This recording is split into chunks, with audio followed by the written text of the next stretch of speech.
जीवन रूपी नाव के हम हैं खवैया।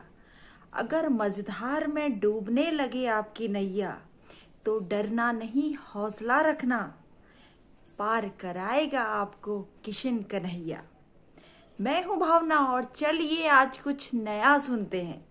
सुनाती हूं आपको राघव की कहानी। राघव के घर का जो माहौल था, भगवानमयी माहौल था। उनके घर में भगवान के भजन कीर्तन चलते थे, पूजा पाठ। उसी में राघव भी पूरी तरीके से डूब गया था। एक दिन राघव ने जिद पकड़ ली कि मुझे भगवान से मिलना है, मुझे भगवान के दर्शन करने हैं, और तो और मुझे खाना भी भगवान के साथ ही खाना है। आज तो राघव जिद पे अड़ गया था, स्कूल जाने को तैयार ही नहीं था। बोला आज मैं घर पे ही रहूंगा और भगवान के साथ ही खाना खाऊंगा। माँ की लाख कोशिशों के बाद राघव को आखिरकार स्कूल जाना ही पड़ा। जब राघव स्कूल गया तो वो यही सोच रहा था आज मैं भगवान के साथ ही खाना खाऊंगा, भगवान के दर्शन करूंगा। उसका आज पढ़ाई में बिल्कुल भी मन नहीं लग रहा था। वो इन्हीं ख्यालों में डूबा हुआ था कि कैसे भगवान मिलेंगे, मैं कैसे उनको खाना खिलाऊंगा। ये सब सोच सोच के उसके क्लास में इंटरवल हो गया। इंटरवल में राघव ने खाना नहीं खाया, उसने अपना टिफिन संभाल के अपने बैग में ही रख दिया। और जब छुट्टी हुई तो राघव बड़ा खुश हुआ। आज वो अपने घर नहीं गया, वो भगवान से मिलने बहुत दूर चला गया। जब वो काफ़ी उसको टाइम हो गया, दूसरे शहर में पहुंच गया, तो उसको एक नदी मिली।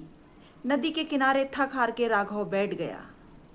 जब राघव मायूस बैठा था उस नदी के किनारे, तो उसने देखा उसी की तरह एक बूढ़े बाबा भी उसी नदी के किनारे बिल्कुल खामोश थके हारे से बैठे हुए थे। तो राघव हंसता हुआ उनके पास गया। बोले बाबा, आप कैसे अकेले बैठे हैं, आपके साथ कोई नहीं है? तो बूढ़े बाबा ने कहा आपके साथ भी तो कोई नहीं है, कहाँ जा रहे हो बेटा, किसे ढूंढ रहे हो? तो राघव ने कहा मैं तो भगवान से मिलने जा रहा हूँ। आप मुझे भगवान की तरह लग रहे हैं, क्या आप मेरे टिफिन का खाना खाएंगे? क्या आप भूखे हैं? तो वो जो बूढ़े बाबा थे बहुत खुश हुए, उनको भूख भी लगी हुई थी। किसी गांव से वो किसी काम के लिए शहर आए हुए थे।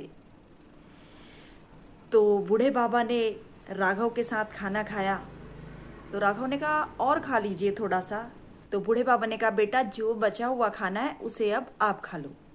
तो उस बचे हुए खाने को भी राघव ने खा लिया। उसके बाद उन दोनों ने ढेर सारी बातें की। ढेर सारी बातें करने के बाद जब शाम होने को आई तो बूढ़े बाबा ने कहा बेटा अब तुम्हें घर जाना चाहिए, घर में सब लोग तुम्हारा इंतजार कर रहे होंगे और अब मैं भी घर चलता हूँ। तो राघव बाबा जी से विदा लेकर और उन्हें बार बार पीछे मुड़कर देखते हुए तब तक देखा जब तक कि वो अदृश्य नहीं हो गए। और ये देखते हुए वो अपने घर पहुंच गया। जब घर पहुंचा तो उसने घर का माहौल देखा, सब लोग रो रहे थे, बड़ा तनाव था घर में। तो राघव ने पूछा आप सबको क्या हुआ है, आप क्यों रो रहे हो? तो उसकी माँ पापा जो भी लोग घर में थे उन्होंने कहा बेटा आप कहाँ थे, सुबह से हम तुम्हारे लिए रो रहे हैं, तुम हमें कहीं मिले नहीं, छुट्टी के बाद तुम घर नहीं पहुंचे, इसलिए हमारा ये हाल है। राघव मुस्कुराए। राघव ने कहा मैं छुट्टी के बाद भगवान के पास चला गया था और भगवान मुझे मिले भी, हम दोनों ने साथ में खाना खाया और हम दोनों ने ढेर सारी बातें भी की। उसके मम्मी पापा बड़े आश्चर्यचकित हुए। बोले तुम्हें भगवान कहाँ मिले? बोले दूसरे शहर में नदी के किनारे मुझे भगवान बैठे हुए मिले। मैंने उनसे पूछा कि आप मेरे साथ खाना खाएंगे? तो उन्होंने हाँ कहा। वो भूखे थे, आधा खाना उन्होंने खाया, आधा खाना मैंने खाया। तो राघव के पिता को खुशी भी बहुत हो रही थी। तो राघव के पिता ने कहा कि इंसान जिंदगी भर मुहूर्त ढूंढते रहता है, लेकिन जन्म बिना मुहूर्त के लेता है और मरता भी बिना मुहूर्त की है। तो हमें हर काम के लिए मुहूर्त नहीं देखना चाहिए, भगवान पे विश्वास करना चाहिए।